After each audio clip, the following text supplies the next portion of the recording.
মর্যাদা বজায় রাখার দায়িত্ব যেমন শিক্ষকদের তেমন ছাত্রদের, কারণ ছাত্র শিক্ষকের সম্পর্ক ভালো না থাকলে কোনো কিছু ভালো থাকে না স্যার। এখন স্যার বিষয় হচ্ছে, আপনাকে আমি জানিয়ে দিতে চাই স্যার, আমার মহানগরের সভাপতি স্টেট কার্ড বলেছে, আপনারা সেই দিন মিটিং এ আপনারা সিদ্ধান্ত নিয়েছেন, মাননীয় শিক্ষামন্ত্রী প্রধান অতিথি মেয়র সাহেব থাকবে ডায়াসে, আওয়ামী লীগের থাকবে একজন, মন্ত্রী লেভেলের একজন, প্রতিমন্ত্রী লেভেলের থাকবে একজন, সবগুলো ভাগ করে নিয়েছেন আওয়ামী লীগের। আওয়ামী লীগের কি বাবার একটা প্রোগ্রাম? শতবর্ষ কি আওয়ামী লীগের বাবার প্রোগ্রাম?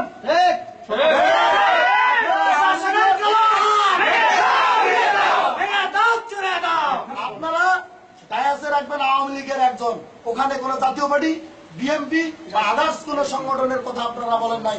আপনারা শুধুমাত্র বলেছেন আওয়ামী লীগের থাকবে একজন। আওয়ামী লীগ কি আপনাদের বাবা? তাদের কথায় আপনারা চলেন, আপনারা সরকারের কথা চলবেন, সরকার আপনাদের যেভাবে চালাবে সেভাবে, কিন্তু আওয়ামী লীগের কথা আপনারা শুনবেন না।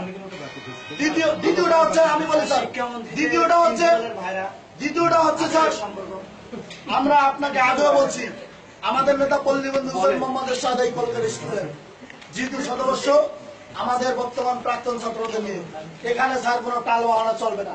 আমি এও প্রস্তাব দিয়েছি, সাংবাদিক ভাইরা আপনারা শুনবেন, আমি এও প্রস্তাব দিয়েছি, আপনি কলেজ প্রশাসন থেকে শিক্ষকদের নিয়ে আমার সঙ্গে চলুন, আমি আমার নেতা পল্লী বন্ধু হুসেন মোহাম্মদের সাথে কাছে যাবো, প্রয়োজনে আমরা শিক্ষামন্ত্রীর কাছে যাবো, কি আলোচনার মাধ্যমে সমাধান করে শতবর্ষ করবো।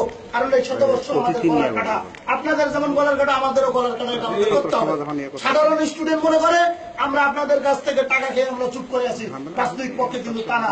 আপনারা কেউ বলতে পারবেন না যে আমরা আপনাদের কাছ থেকে এক টাকা কখন নিয়েছি, কিন্তু আমাদের ঘরে এরকম একটা দোষ চাপানো আছে। তারপরে মাননীয় অধ্যক্ষ স্যার বক্তব্যে একদিন বলেছিল যে ছাত্র সমাজের কারণে এই প্রোগ্রামটা হয় নাই। আমি কিন্তু আমার বক্তব্যে সুন্দরভাবে প্রকাশ করে দিয়েছিলাম যে এই শতবর্ষ একমাত্র হয় নাই শুধুমাত্র প্রিন্সিপাল স্যারের কারণে। প্রিন্সিপাল স্যার যদি চাইতো, সেই সময় পল্লী বন্ধু হুসেন মোহাম্মদের সাথে পল্লী নিবাস এসেছিল, আমি স্যারকে বলেছিলাম স্যার আপনি চলেন, আপনি গেলেই ওখানে সমাধান হয়ে যাবে, কারণ আমরা স্যারের সঙ্গে কথা বলছিলাম। আমার মহানগরের সভাপতি স্যার ছিল, ওনারা জানে আমরা ওখানে স্যারের সঙ্গে কথা বলছিলাম, কিন্তু আপনারা সে কাজটা করেন নাই, পরবর্তীতে দায়ভার চাপে দেবেন।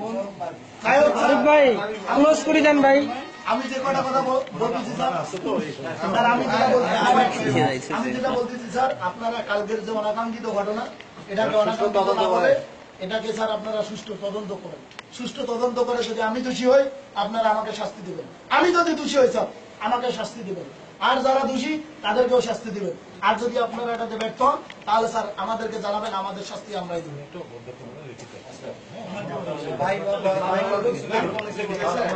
আমাদের প্রস্তাবগুলো স্যার আপনি বিবেচনা করবেন এবং প্রিন্সিপাল স্যারকে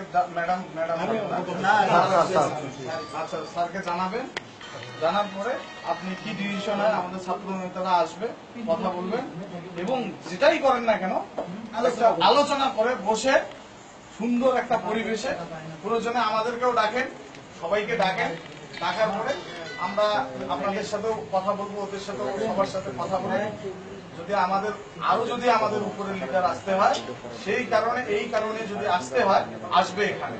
এবং এরপরে যদি মানে এটা নিয়ে যদি আর পরবর্তীতে কোনো প্রকার যদি অতিথি নিয়ে যদি কোনো ভেজাল হয়, সমস্যা হয়, তাহলে আমাদের উপরের নেতারা এখানে সশরীরে আসবে এবং যেটা ব্যবস্থা নেওয়া তারাও নেবে, তারাও প্রস্তুত আছে।